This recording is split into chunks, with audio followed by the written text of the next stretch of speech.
God, I need to get off my phone, put it away.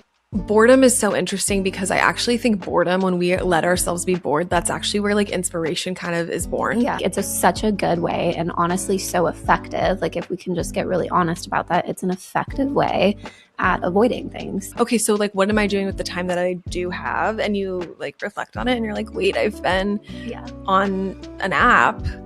Welcome back to another episode of Sessions for the Soul. Yes, welcome back. How have you been? You know, good. Just living life. That's my vibe right now. You know? Just going with the flow. Yes. just in it, you know, just living. Got to really soak up like a little heat wave this last weekend. What the fuck? Okay. Anyway, this last weekend, and that was nourishing. I love the heat. So that was nice. How are you? It was nice. I'm doing good. It's the heat was nice, like getting outside and having a good time, like just gardening and like doing things that we usually do in like sweatshirts or like, and being able to actually like enjoy a little bit of heat. It was very nice. Yes, I did lots of gardening too. I'm actually so proud of the things that I'm growing. Yeah. What are you growing this year? Right now I'm growing strawberries. I have a couple different raspberry bushes, plants, whatever. I'm growing basil, mint, sweet potatoes I'm trying. Oh, okay. I'll let you know how it goes. Yes. And then also like squash. I've got some onions. Just the things. Variety. Yeah. But it's so fun. I love it. It is fun. We were talking about slugs and snails before this. Yes.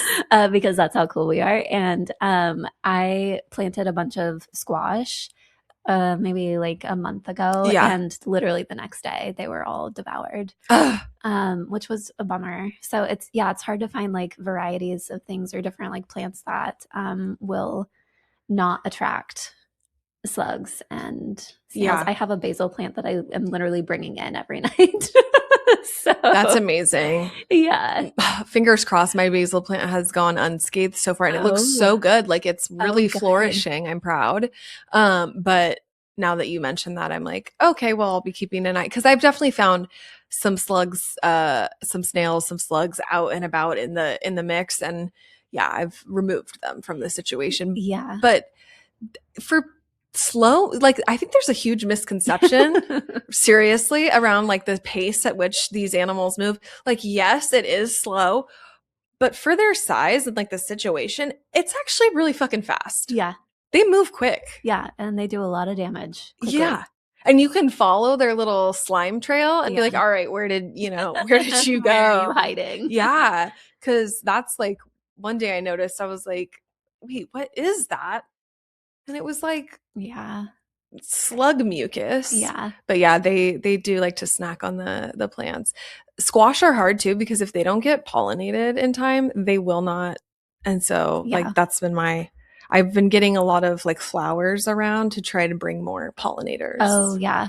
Because we don't have a lot of bees this year, I've noticed. We have a few, but we usually have a lot more. Oh yeah. So yeah. Well, gardening is so fun. It's like the best part, or one of the best parts, I think, of this time of year is like being able to just work in the garden. Yeah. Whether it's food or flowers or whatever. Yeah. It feels like it's like, it's a really interesting thing. It's like, you're like connecting, you're also like making contact with the earth literally. And it's also like when you like lock into it, you get like, it feels rewarding. It's exciting. It does. And it's also fun to learn like, oh, this is how this grows. Like, oh, that's what asparagus looks like when it's like before it's harvested, or that's what a Brussels sprout stalk looks like. Like we're so used to just like going to the store and seeing like the harvested version of it. And we don't always see like what the process of that actually looks like. So it is fun to learn about that. And even if you don't grow the things, it's like even looking up like, wait, what does asparagus look like? or No, literally. spinach or whatever it is, you know. Last night I was like, how do I fertilize tomatoes like so that they, can, and same with my strawberries, and also learning how to harvest correctly so that the plant continues. Yeah. That's a whole other thing. Yeah. Yeah. It's an art. It is an art. An art and a science. And it's crazy. It's also like super ancestral of us. Yeah. Yeah. Proud of us. Yeah. It's a fun thing. Yeah. More people should garden. This is, if you've been wanting to get into gardening, this is your sign. Yeah. Right here. This conversation. It's actually the perfect timing. Yeah, it is. Yeah. So answer your soul's call if it's been put on your heart. Yeah. Do it. I feel like this is a nice segue, this little garden talk, into today's topic. Yes. We're going to be talking about just kind of leaning into silence a little bit more, and stillness, and being able to just be, rather than being so averse to silence, and uncomfortable with silence, which I think a lot of people are these days. Just from talking to like real life people, we have this conversation a lot of like, oh God, I need to get off my phone, put it away. People like family, friends, people on the internet, etc. Like, I think this is a very real issue that a lot of people are facing. Absolutely. It's crazy how it feels like it gets out of hand at times. And then when you like check in with yourself, you're like, wait a minute, like, what have I been doing? Like, what have I actually been doing? And or you get your like screen time notification at the end on Sunday, and you're like, I wasn't on my phone that much, but like actually it goes by so quickly. So yeah, I'm really excited about this conversation today. I think people will be delighted by it, or also maybe inspired. We'll see. Yeah, the screen time report is a good one, and it's not on our notes, but I think that's important to mention. Of like, if you don't have that turned on your phone, you should turn it on. We invite you to turn it on. Turn it on. Being able to look at that each week, it is on Sundays, where it like gives you the little notification, can be really eye-opening of how many hours you're spending on your phone, and then looking into it further of like, where were those hours spent? Yeah. Yes. Because if I was like doing something on my phone, like, answering an email or whatever, sometimes because these are texting day, trying to coordinate things. Right. Like, we have computers in our pockets now. Like, this is like, if you have an iPhone or a smartphone of any kind, like, it is a computer. Let's be real. Yeah. But if it was like, oh, I literally scrolled for more than an hour. Yeah. Yikes. And I've been there. And I'm saying that as a person who has experienced that, like, not from a place of judgment. Like, it's always kind of like a little bit like, oh shoot, like, my time really got away from me. Yeah. And you know what, like, I'm just unrelated. Well, it's related, but like, it feels like this should be in a different part of our conversation, but since we're talking about it right now, my friend recently was telling me that she's been setting like a 10-minute time. She only lets herself get on and scroll for 10 minutes at a time. And like, it's crazy how quick 10 minutes goes. And she's like, that's really like put into perspective, right? Like how much I'm spending on social media a day. And that in itself, like when we started that conversation, I was like, oh, interesting. So I kind of got inspired by that. And when I go to scroll, I've been setting a 10-minute timer. Yeah. How quick it goes. Like, you'd be surprised. I think that 10 minutes turns into like an hour really quickly. Yeah. So yeah. Yeah. And then you get your screen time report and it's like, oh, this is like a part-time job or full-time job worth of time that I'm spending on my phone. Yeah. And I think it contributes to that feeling, right? Like, in our, like, for myself personally, and I think that like people will maybe relate to this, like at the end of the night, or like, whenever we're having those moments of like discomfort of like, oh, like I'm craving a certain thing, right? Like whether it's doing something or like nourishing a part of myself, or I'm feeling like not stimulated or nourished in like an exciting way. And then we like reflect on like, well, what have I been doing with my time? Because it's kind of like, well, I don't have time, or I've been really busy, or this or that. And it's like, okay, so like, what am I doing with the time that I do have? And you like reflect on it and you're like, wait, I've been on an app. Then it's kind of like, oh, I actually do have the time. I'm not prioritizing. Or sometimes it's like, I'm not even aware. It's like autopilot. So Yes. Ugh. we're going to dive into all of this a little bit more in detail. I know that was kind of like, that was like a We started preview. with a yes. We went on a journey. No, but I think all of that's so valuable. I think like one of the main reasons why we find ourselves being so preoccupied with social media, with our phones, whatever you're doing on your phones, podcasts, music, TV shows, movies, like just the constant noise is avoidance. Like it's allowing us to avoid all sorts of different thoughts, feelings, experiences, tasks maybe that you have to do that you're like just feeling overwhelmed by and you just want to avoid and like pretend like it doesn't exist. Anxiety, relationship issues, grief, hating your job, questions about life direction, et cetera, et cetera. Like it's such a good way and honestly so effective. Like if we can just get really honest about that, it's an effective way at avoiding things. And so it's Totally. working. But I think it also maybe can bring to light some issues that need to be like faced at some point because you can't just avoid it forever. Like at some point it's going to show up and be like, hey, remember me? Like I am still here. Like Yeah. we still need to address this thing. No, absolutely. And I love that you said that because it's also designed to quite literally capture your time. Like social Yeah. media, it doesn't matter what the app is, whether it's, Instagram, TikTok, YouTube, whatever, right? Like it's designed to keep you there. Yeah. And so like whatever little dopamine like hits we're getting from it that are subtle, right? Like it's not like we're super aware of these like things happening. Right. Um it is designed to do that. So when we are at that like point in our day or whatever, where it's like, I have a few minutes and the first thing we grab is our phone. Yeah. It's just like unconscious, like, oh, and now I'm on the train. Yeah. And, yeah, like it is a great way to avoid instead of like that moment before we hop on to do that, right? Being Yeah. like, how am I? Have I checked in? Like, what do I need right now? Or Yeah. am I avoiding something? Is there something else that needs my attention that would that would feel better, honestly? Because I think also, it helps us avoid like it helps us avoid like taking care of ourselves and like Oh yeah. nourishment.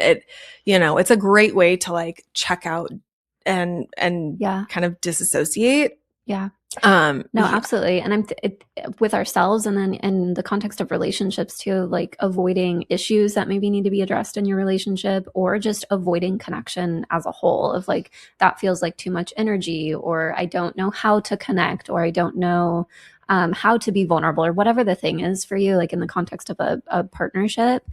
It's important to start to kind of become aware of that too. Like, what am I avoiding within myself and also within the context of the relationships or the life that I'm living. Yes. And it can be really eye opening. No, totally. It totally can. I mean, one of the things we're like, one of the notes we have on here is about loneliness and how a lot of people, are using noise, whether that's like the video or the podcast or whatever, right, to substitute the feeling of being lonely.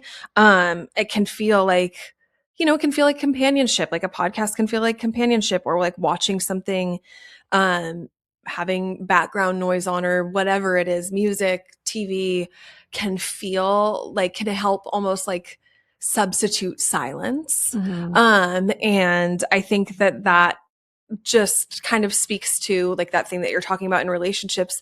Maybe we are lonely, or maybe we are, even though we have people, we coexist or we like cohabitate with someone. Yeah. Okay. I think that's right. Yeah. Thank you. Another one. But when we're just kind of always going to like like let's turn on a show or like let's get the thing going, it doesn't really allow the space for that connection. Yeah. And so if you're feeling lonely in your relationships or if you're feeling lonely on your own, right, being able to like honestly like lean into the loneliness. I know that feels really counterintuitive because it's uncomfortable. Yeah. But if you're in partnership and you're feeling lonely and you lean into that and you like say like, hey, you in my house that I coexist with, like I've been feeling pretty lonely lately. Like, yeah, or just saying like, hey, I know we haven't really connected, in a while on this issue or whatever. Yeah. Let's chat. Or if you're by yourself, allowing that experience to happen, and getting so curious. Mm-hmm. Curiosity, compassion, and also kind of like surrender, I think, are big parts of leaning into why, or like understanding and getting some clarity on what's actually happening, you Mm-hmm. know?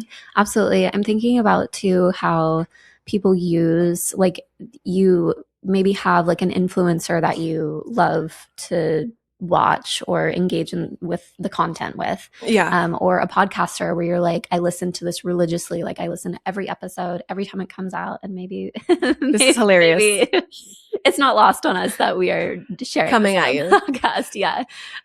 But using those people or platforms as like this, it's like a fake relationship. It's like it's like you're simulating a relationship, simulating connection. I think about that especially when I see like day in the life videos where people are sharing day in the life videos, and every once in a while I'll watch one just to like see what it's like to watch something like this, and it feels really actually strange and kind of sad, and also like creating space for compassion too, of like, gosh, there are actually a lot of people who like religiously follow certain people and watch all of these things, and it's as if you are connected with this person, and you're not. Yeah. I think with younger generations it's probably getting worse as well, because like I feel like as a millennial, like, you know, millennial influencers were so different at first. And so like our like relationship with like some of these things, like totally watching a day in the life video, it is kind of like, cool. I just watched you do your skincare routine. Yeah, Like or that's like kind you of did your laundry. cool. Like, yeah, exactly. Yeah. It's kind of weird, right? But this like younger generation, I feel like I'm not sure. I actually have such a deep curiosity around it, because it's like, what is the like value? Like, what are they getting from this? And I think like talking about this loneliness element, or like this element of like avoidance, like is a huge piece of that. But also like, it's something so weird about watching other people like live their lives online, and then like not participating in our own life is like super like Truman Show vibes to me. Oh, for sure. It feels very dystopian as well. Like very strange. Yeah. Boredom is another one. As to why we might feel really uncomfortable with silence. I think we, again, in the age of like really quick social media clips and all sorts of content that's being thrown at us all the time, it's really easy to feel like we need constant stimulation, and our attention span is also like just so damaged. And so there's just like this constant need to like pull out your phone or turn on a podcast, or if I'm doing the dishes, I need to have my headphones on and listening to something or learning something or whatever the case is. And it's like constant stimulation to kind of like fill the void that is boredom. And boredom can be so valuable, like to actually allow ourselves to feel bored and be still and have to figure out like, okay, what am I going to do? I remember being a kid and being like, Mom, I'm bored, you know, and like having options of like, okay, if you're bored, like here are some different things that you can do. But at that time, it wasn't like, oh, I'm bored, I'm going to pull out my phone and just scroll for an hour. Yes. Boredom is so interesting, because I actually think boredom, when we let ourselves be bored, that's actually where like inspiration kind of is born. Yeah. Like the ability to just like not know what to do, and then just kind of like be there with yourself. Yeah, I think we talked about this a few weeks ago, like you and I personally, not on the podcast, but I have been, well, let's be honest, it's been like it's been a back and forth, but I was trying really intentionally for a moment to not get on my phone before bed and to like just not be on social media, like not be on my phone, which I really need to lean back into. It's just, you know, I've got my reasons, but none of which are valid, by the way, everyone listening. Like, okay, let's be real. But it was so interesting because I like laid down to go to sleep, and it was still kind of early. It was like an early bed night, which I was like so excited about, but I didn't know what to do with. I like actually was like, wait, how do I fall asleep now? Like, how do I do this? And I like started thinking about it, and I was like, wait, I did this for years. Like, I did this literally my whole life, right? Because we didn't have cell phones, as we didn't have social media when we were, you know, I would say like it really wasn't a big deal until probably like our senior year is when it really started. Yeah, like I don't remember. I mean, we have Facebook memories that pop up every once in a while, but it wasn't like we weren't spending time like scrolling. Right. And Facebook felt more of like a computer activity. Yes. Back Yeah. then. It No, wasn't for sure. It wasn't like something we were doing on our phones a ton. Yeah. It was something we were like I like remember like getting on the desktop, my family's computer to like do that because I didn't have a laptop until I was probably I probably didn't have a laptop till I was like 7 to like 16 or 17. I'm not sure. I don't remember. But yeah, it's like a really interesting thing to like lean back into that space of like, oh, what am I going to do? And I actually just like laid there and looked out the window and like watched the trees, and I had time to like think, and I like just let myself like almost be bored and like be like, let the world kind of just, I took things in that I'm just like so worried people aren't like looking at trees. Yeah. Like, and I totally know what you mean. Yeah. Like it was so nourishing to just like look at the sky and like watch everything move and like almost like daydream a little bit until I fell asleep. Yeah, just letting your mind wander. It's literally like the silence allows your mind to just like explore new things. Yeah. And then the last little note we have here on like why we might be a little averse to silence is productivity addiction, which we've talked about. I feel like you're touched on a little bit in previous episodes too, but this feeling of like guilt if you're doing nothing, and like we always have to be producing and we always have to be busy and we have to be like accomplishing something or learning something new or whatever that may be. And it just keeps us in this cycle of like needing to always have some sort of stimulation or some sort of podcast on or show or staying up to date with whatever, you know, the latest celebrity or influencer's doing. And like, it just becomes so much because we feel like we always have this need to like stay current and also be productive. And it's really, I think, again, so damaging. Yeah. It's like I love this note here that says like, you know, it's like the pressure of trying to optimize every moment of your life. And like, sometimes I think that's why we turn on the podcast or like turn on the thing. Cause it's like, oh, I need to be learning, taking in, doing something, right? Like I need to be in pursuit of something. We could probably do like a whole episode on optimization culture because I was like just watching this thing. I think we might have that as one of our like upcoming episodes. Yeah. Oh guys, it'll be so good. If, you know, because we're like in a weird time, I feel like culturally, where we're like forgetting what it is to like be human and laugh and like actually like have experiences and like make memories. And when we're trying to optimize every moment of every day and all of our lives, it's like, I have to be up by 5 a.m. So I have to go to bed at 9. And if I don't do that, like my whole existence is thrown off and I like messed up somehow. Yeah. That's for another episode. But it's kind of part of this thing of like the productivity addiction of not knowing or not being able to like have moments of stillness. And one thing I have seen a lot just people in my life or I've heard people share is like when we're addicted to productivity, like whether that's a work addiction or whatever, a lot of people are like going hard all day. And then when they get home from work, they're exhausted. Their brain is like mush because it was like, you know, grind all day long and then come home. And of course you want to check out. Yeah. That makes sense. Yeah. So it's like, it's like this hamster wheel that you just like need to exit off of. Yes. Create new patterns. Yes.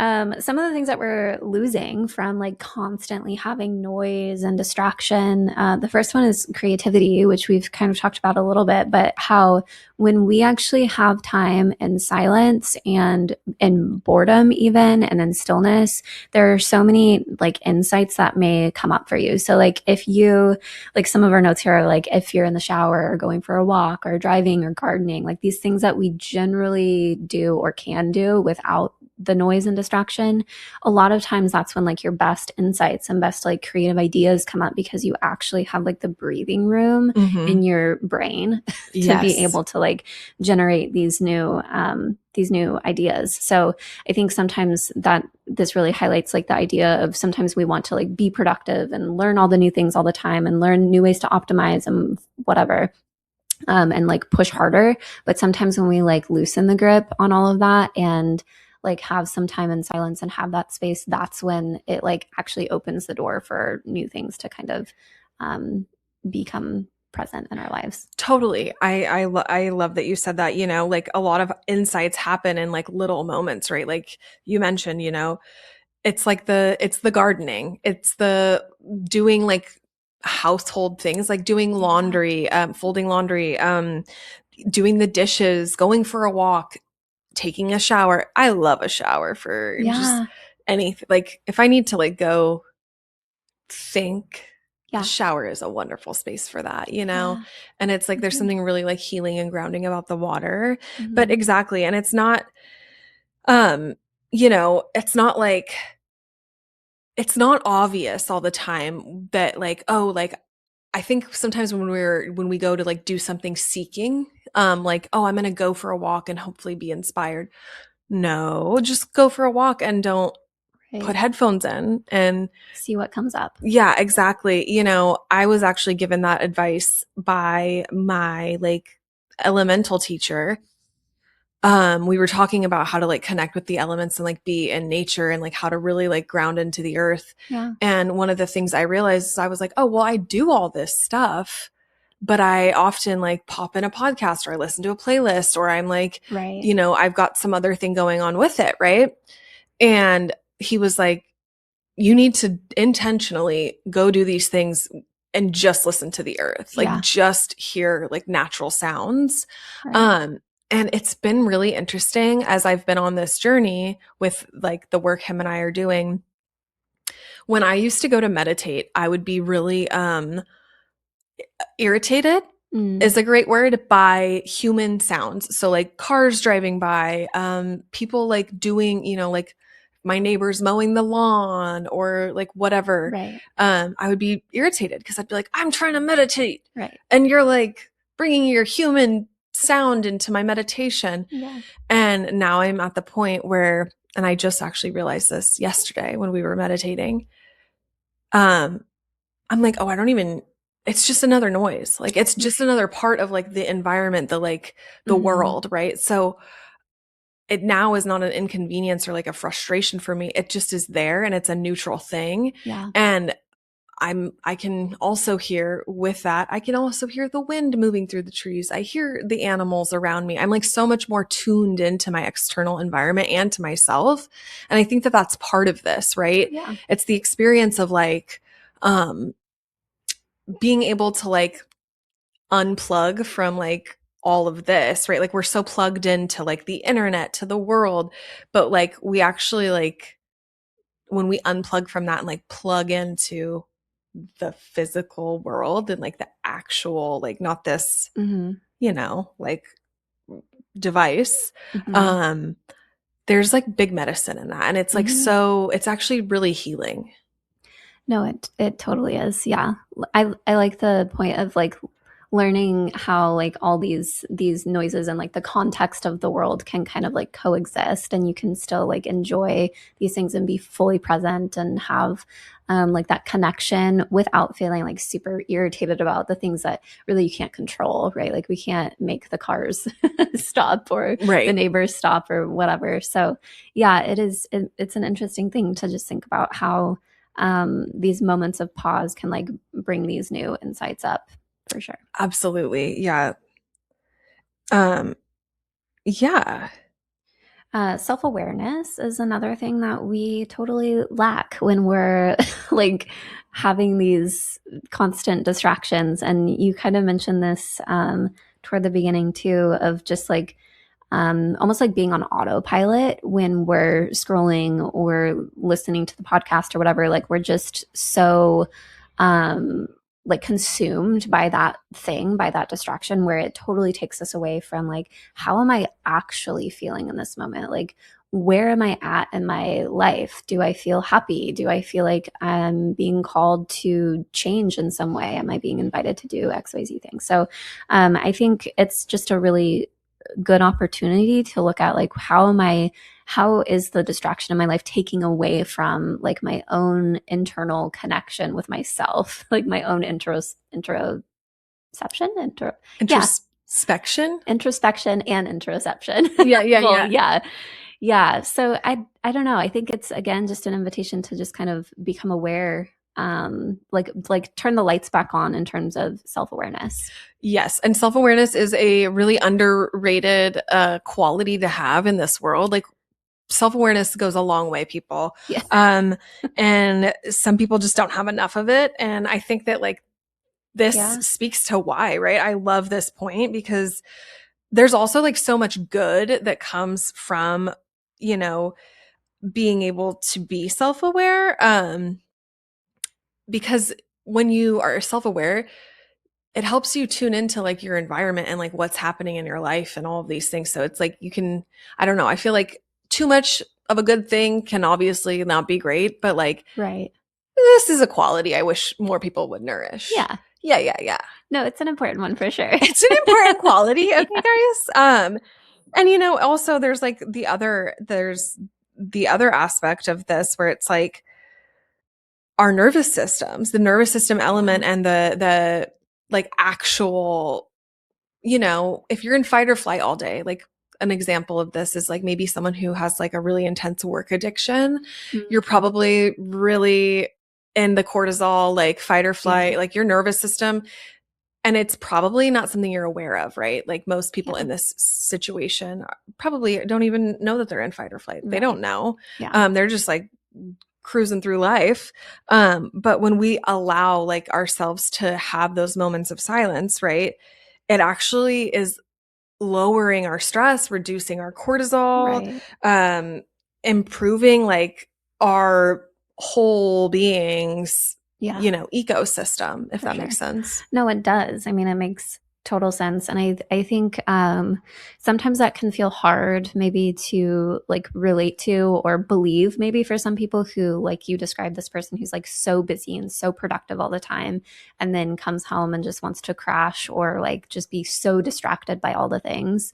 And the thought of silence almost feels stressful Yeah. in some ways. Or if you're just like living a life that you just like aren't loving and you're using all sorts of distractions to kind of take away from that. And so then when the lights kind of turn back on in the presence of silence, that can feel really stressful. But I think over time, like if that description, if that's something that you relate to, over time, the more that you practice it, the more comfortable you'll get with silence as a whole and stillness and all of that. And you'll start to notice the benefits of like, oh, actually, yeah, I do feel like my nervous system can actually exhale for the first time in so long. Like I can actually take deeper breaths and I can hear my own thoughts and my shoulders can drop and like all the things where it's like, okay, yeah, I'm actually moving out of that fight or flight state and into a state of more like balance and regulation. Yes. This is like also reminding me of people who struggle with being overstimulated. Yeah. Like if you're a person who struggles with getting overstimulated and like too much noise or too much movement and like all of that. Yeah. And like, let's be real, like the modern world is a little overstimulating, Yeah. right? So, when you are able to like, you know, really unplug and be in that silent space or just like even have like a moment of like just sitting and being, that's like a huge way to one increase like tolerance for like stimulation, but Mm-hmm. also um it's that exhale you're talking about. It's Mm-hmm. that like, oh, okay, I can settle for a second. Cause I think sometimes we're not aware what overstimulation feels like. Some people experience it and don't know it. Yeah. Um, but it's that like tightening and that like shoulders up and that feeling of like, you know, when the kids are like all being really, really loud in the house and there's all these things going Mm-hmm. on and like, it just feels like there's so much, but really it's like, no, our literal nervous system is like we just need a moment, Yeah. you know? And it's like that Yeah. creates like such a nice little breath. Yes, literally like a full body exhale. Yes. Like mind, body, spirit exhale. So random, but how do you feel about silence? I enjoy it for the most part. I Yeah. think yeah, I feel like I feel overstimulated when there's like sound all day. Like Yes. if there's music or TV or the neighbors playing music, things like that, where I'm just like, this is torture. Yeah. But I do also like if there's too much silence, it starts to get like really, I don't love that, you know. Yeah. It's a delicate It balance. is, yeah. Yeah, I love that. I love Yeah. that What so about much. you? Yeah, I actually thoroughly enjoy silence. And because I'm a ruminator, it can also get, Oh, yeah. like Uh-huh. bad. Like it can turn dark quick. But um I actually thoroughly enjoy, like, if there's too much noise, I'm the same way. Like if I'm in the car with family and Yeah. like the AC's cranked and there's music and people are trying to talk, Yeah. I can't hear or see. Yeah. And so I'm one of those people who Yeah. like is like always turning down things, and like Yeah. sometimes my menopausal mother will be like, I'm sweating. I'm like, I'm so sorry. The fan is Yeah. killing me. Yeah. Yes. Just literally the stimulation from the fan blowing. Yeah, Yeah. like it blowing on you, the The sound.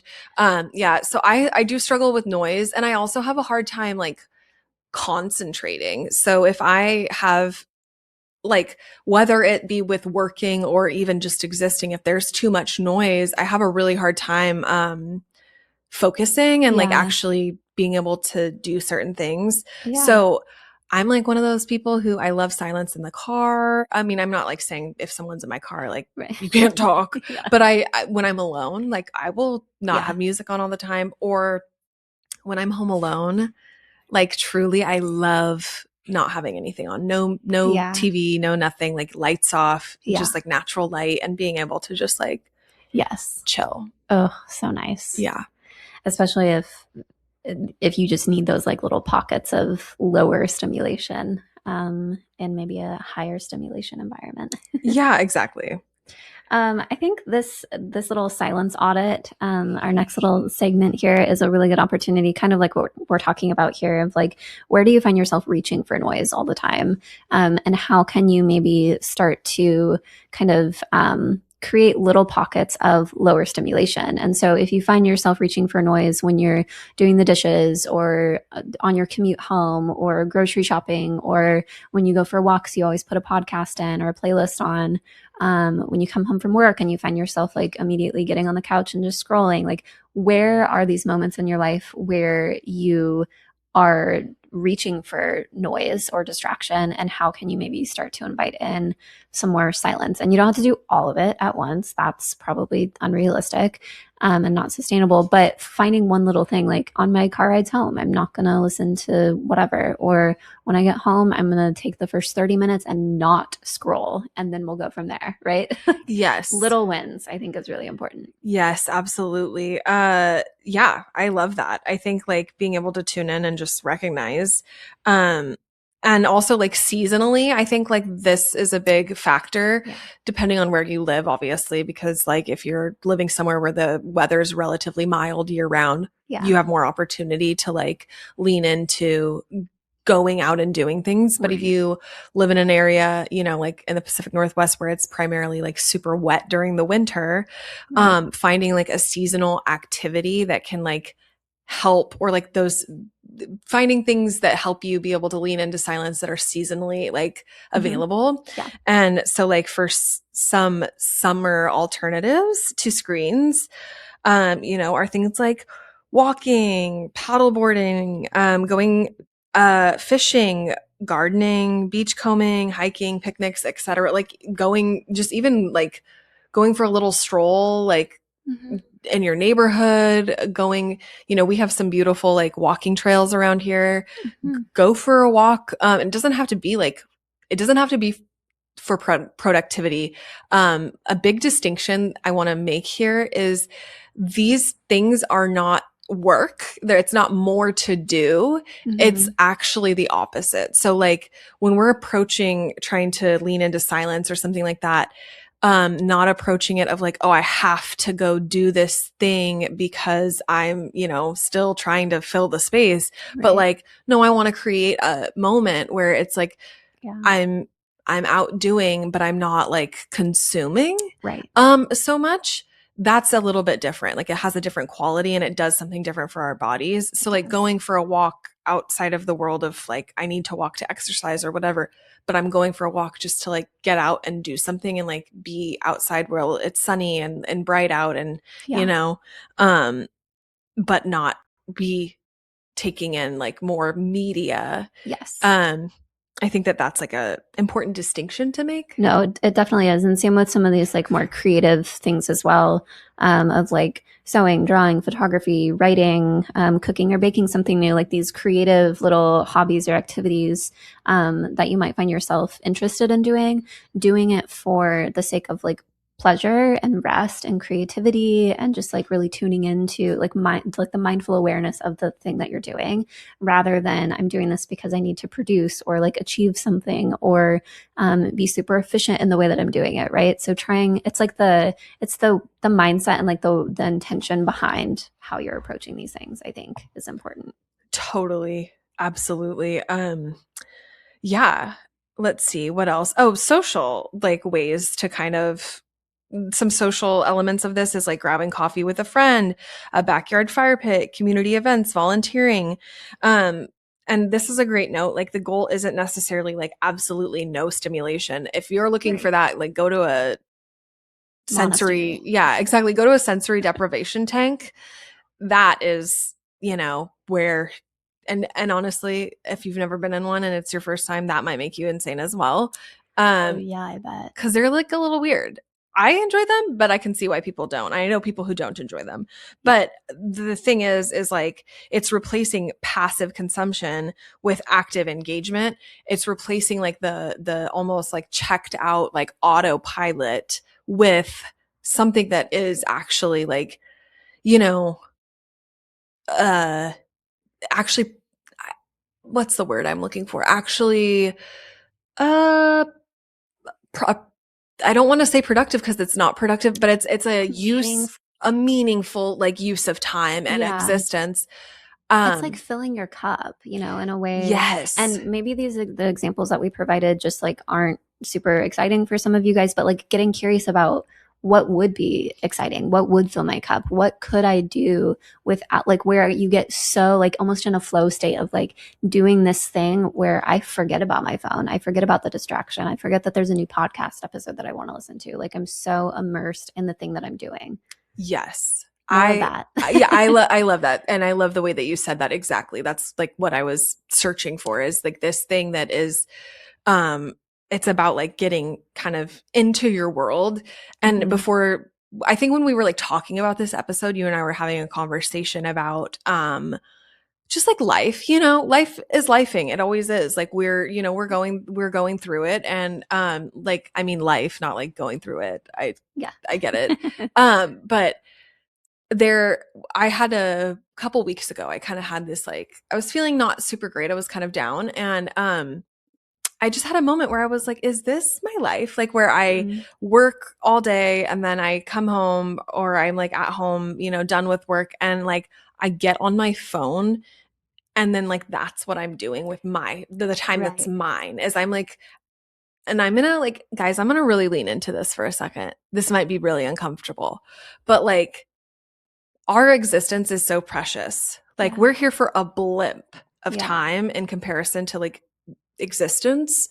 And in that, if you're lucky, 60 to 95 years of life, I don't want to look back and be like, God, I wish I put my fucking phone down more. Right. I want to look back and be like, yeah, I like lived and I like experienced and I had all these, I did things. I contributed to like what makes life exciting. Right. And, it really hit me when it was like, no, I'm like on my phone scrolling, giving my time, data, energy, money, because though it's not a direct exchange of currency, all of these social media apps make tons of money by our by the time we spend on them. Yeah. So like we're really actually like lining the pockets of billionaire tech bros when we are just scrolling on these apps. And they're designed to do that. They're designed to be addictive. And it really like hit me like, ugh, that feels so sad and yucky. Like I did not feel good about it. And I want to, I want to do things that are more nourishing and creative and sustainable. And also like my time is money. So why am I giving it to like this thing that isn't giving much back? Like the benefit doesn't outweigh the like negative side effects of social media at this point in life for me. And so, I was really inspired by like that, like kind of epiphany. And I think that that's like part of what kind of inspired this conversation, because you and I talked about it. It's like, this is so weird that like, this is what we do. Yeah. No, it is very strange. And I think about that often as well, of like, we get, this is our life on this earth. How do we want to be spending it? Do I really want to be spending it where I have constant distraction, or where I'm just scrolling and my husband's sitting over there? Like we could be connecting, or I could be learning a new hobby, or just doing something for fun. Like it's such a strange thing. And to have that recognition and to be like, you know what, I get to make the choice to log off or to delete the apps or to set different time limits for myself. Like I have the agency to do that, and using the epiphany to like reclaim agency over those things, I think is an important message for people to receive. And part of, or one way to do that is creating like silence zones, carving out some of the time, kind of like you mentioned at the start of this episode, of like, maybe if you are going to spend some time listening to something or scrolling or engaging with media in some way, setting a time limit. I'm only going to give myself 10 minutes or whatever the time limit is that you give yourself. Other ways of doing that is creating like completely protected windows of time where I don't have any stimulation going on. I'm not listening to music. I don't have a show on. I don't have my phone out. This could be the first hour of the morning, the last hour of the day, your commute to and from work, anytime that you're on nature walks, anytime I'm doing housework, gardening, whatever it is, like my electronics are put away. And so creating like, it's almost like creating that sacred space where you get to actually just be with yourself or with the other people around you. And so, and I think we've talked about like different resources for that too. Like there's apps out there, like the Opal app is one that I use. And you mentioned Brick, I think. Yeah. So there's different resources, like if you need an extra tool to like set some of those parameters for yourself. But I think that's such a good place to start, is like, how can I just create these little pockets that I'm going to commit to where I don't have any distraction? Yes, absolutely. I love that. One of the spaces that I've been intentionally like doing that is my morning coffee. Like, because like I love my morning cup of coffee. It's like such a ritual for me. But like a lot of the time it's like, let me grab my phone and scroll.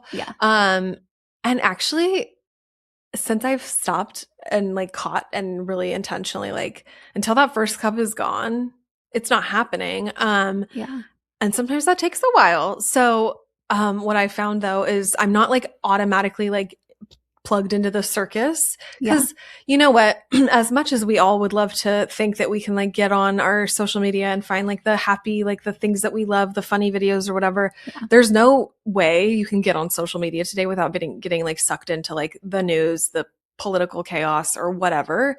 And so like you open your phone and it's like, actually, like what is the content you're consuming? Right. And so is that how you want to start your day? Right. Probably not. Right. Or is that how you want to end your day? Or, when you're like, I know a family who does no phones in the kitchen and the dining room. Like phones are not allowed in these rooms.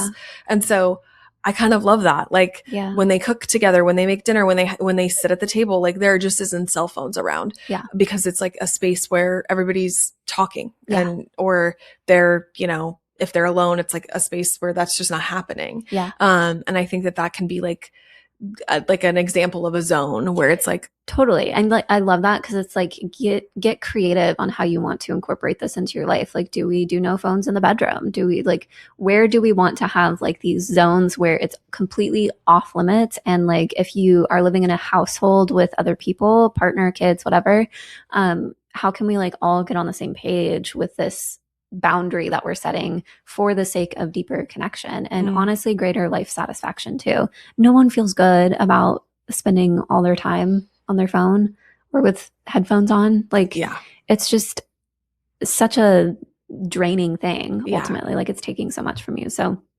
yeah, I think it could be fun to like get creative with how to create some of those like silence zones or phone free zones or however you want to whatever you want to name it.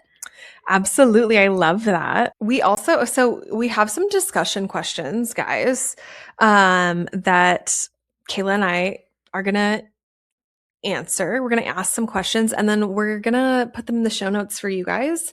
If anybody wants to like do this on their own. Yeah. A little personal reflection. Yeah. A little personal reflection. So Kayla, what are you most likely to use as a distraction? For sure, scrolling social media. Yeah. I rarely will I like listen to music. I'll listen to music like if I'm working out or like if it like serves a purpose or something. And honestly, haven't even been reaching for podcasts a lot lately. But scrolling, I'll find myself and I'm like, oh, God, this doesn't feel good, and like getting really sucked into that sometimes. Yeah, I would say it's the same for me. Like, it's curious. I actually haven't been listening to podcasts much either recently. Like I've kind of gone through a phase where like it's just not happening that much right now. Yeah. But yeah, I would say it's my phone, like TikTok or Instagram. And like sometimes I get in the pattern where I'm like cycling through the same 3 apps. Like I'll close out of everything and put my phone down to pick my phone back up and like open the same app, you know, and it's like, wait, what? Yeah. But yeah, I would say it's very similar for me. Occasionally it's music, but I actually find like music similarly to you. It's like I'm working out or maybe I'm doing a project, like if I'm like deep in a project, sometimes I'll like turn that on just to like keep me moving. But yeah, same. Yeah. When do you find silence uncomfortable? Probably when I just want to disassociate. It's hard then. I mean, I can disassociate. I can disassociate anywhere at any time, any place. It's a gift. But I think sometimes depending on like maybe where I'm at in my emotional wave, that determines whether or not it's like a uncomfortable thing or not. Cause I actually love silence and I'm pretty good with it most of the time. But if I'm like down bad, it can be pretty hard. Yeah, same. I generally do enjoy silence as well. But like I kind of briefly mentioned earlier, like especially right now being home by myself all day, mostly doing schoolwork and then like just things around the house. At some point I'm like, okay, like this is a little too much silence. And um it's not even really boredom. It's like the like loneliness throughout the day of like, wow, I'm literally by myself. Like I haven't even talked out loud, like said anything out loud. Like, and so then it's really easy to like want to turn a podcast on or to start scrolling just to like distract from the silence, you know? So yeah, I think that's something lately that I've been noticing, like, ooh, yeah, it's these like longer days where I literally don't get out of the house and it's like not the best for me. Yeah, I think you touched on something really important there, the loneliness element. Like, that's when I would say probably for most people. And unfortunately, like a lot of people are pretty lonely in life. And so I think that like that really highlights just for anyone listening, like noticing when it's different, you know, when it's like, oh, it's actually speaking to like a, you know, a greater desire. For sure. Yeah. I feel that. What thoughts show up when everything gets quiet? I feel like in the good quiet spots, like in the shower or like when I'm like doing something creative or working in the garden, mowing the lawn, like these things like that. I don't know. I feel like my mind wanders a lot, and then every once in a while I'll have, gosh, I've been having like epiphanies recently just about my own patterns.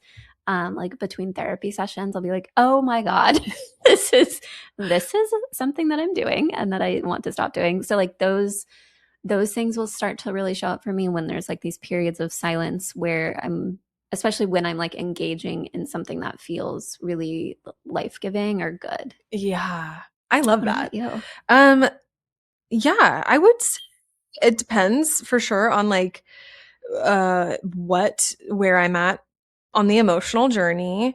But I think like if it's like one of those good spaces, like if I'm painting or like outside on a walk, it's definitely like deep. It's usually like pretty deep stuff because my mind wanders as well, but I'm like definitely you know, I'm always kind of assessing the situation, Mm-hmm. and I love to like I'm just like love existentialism, Mm-hmm. good, bad, ugly. Like I love to like understand and make meaning out of this human experience. And so I would say, yeah, like it's usually like the like little aha moments or like a realization about like, oh, that's what this is, or even like a pattern, like you said, or just noticing like just it's like the little things of like awareness, or sometimes it's like, oh, I really want to do that, or like, oh, I haven't done this in a long Yeah. time and I love that, like that felt really good, Yeah. or I miss this. And then like inspiration, I would say, comes in. Mm-hmm. The harder times, maybe it's a little bit more uncomfortable, or it's like addressing like deeper needs or like lack in some way, or like what's Yeah. missing. But yeah, I would say it's definitely like pretty similar. Yeah. Have you ever had a major life realization during a quiet moment?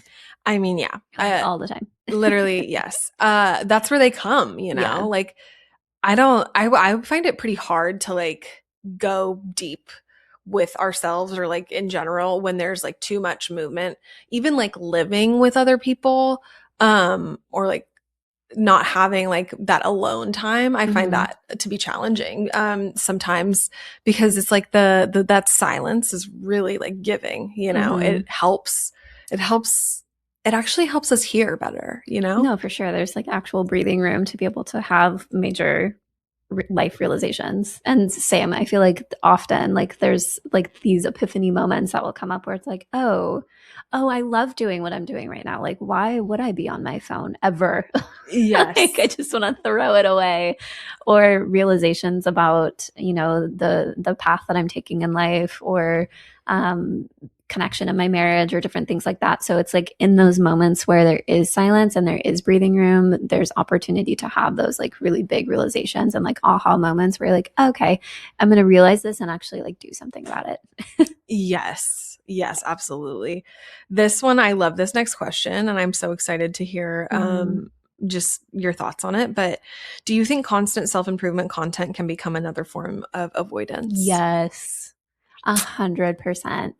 Um, I think, gosh, I actually shared to my stories yesterday about this pattern that I've just noticed within myself and other people of like optimism and avoidance, and how those kind of go hand in hand when we like try and silver lining our way out of like feeling a hard emotion. And I actually think self improvement follows that same pattern of like if we're always trying to optimize our life and improve ourselves, and we're always trying to heal and jump on the newest protocol and like whatever the thing is that you're doing to try and improve yourself, it's a way to like completely distract and avoid the actual like inner experience that you're having.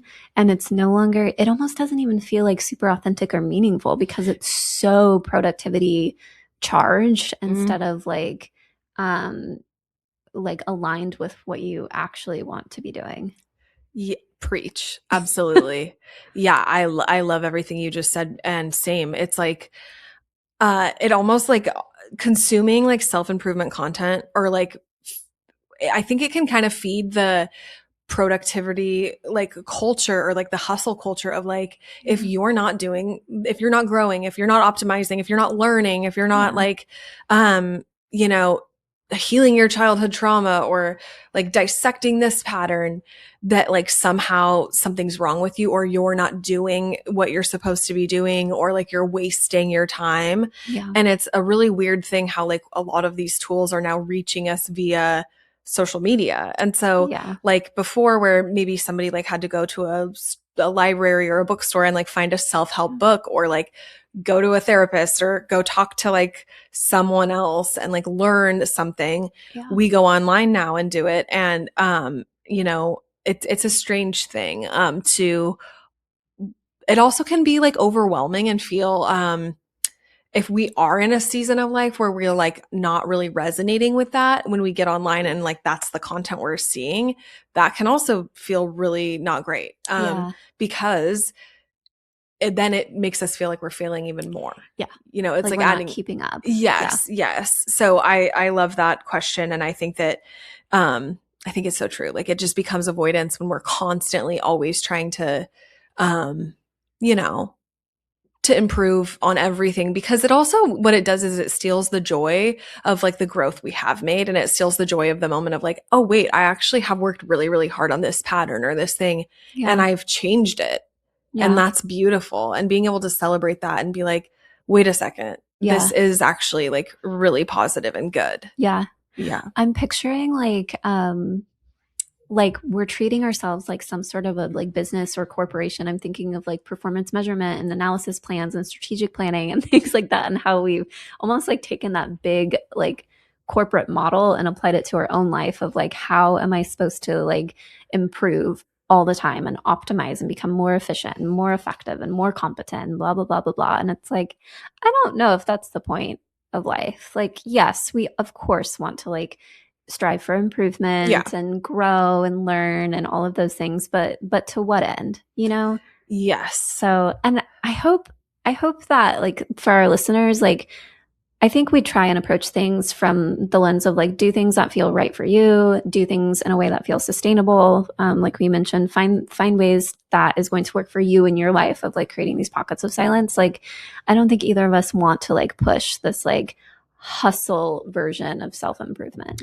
Yeah, absolutely. It's a delicate balance, and it's finding what like is actually going to be supportive and true for you, because obviously like, yeah, like what works for one might not work for another. Yeah. But I think touching on that is really important, because it's like, it's the irony isn't lost on us. I think that like sometimes, you know, we're sharing like self-improvement or like growth Right. stuff, and that's like stuff that's important to us, totally, because it is important. Like I think we're here to learn and grow. Yeah. However, we're also here to like live and Yeah. exist, and to like, you know, learn. And we don't learn actually if we're always in the like growth and consuming Yeah. and like taking in more. Like learning really comes from implementing, right? Like it comes from like, Yeah.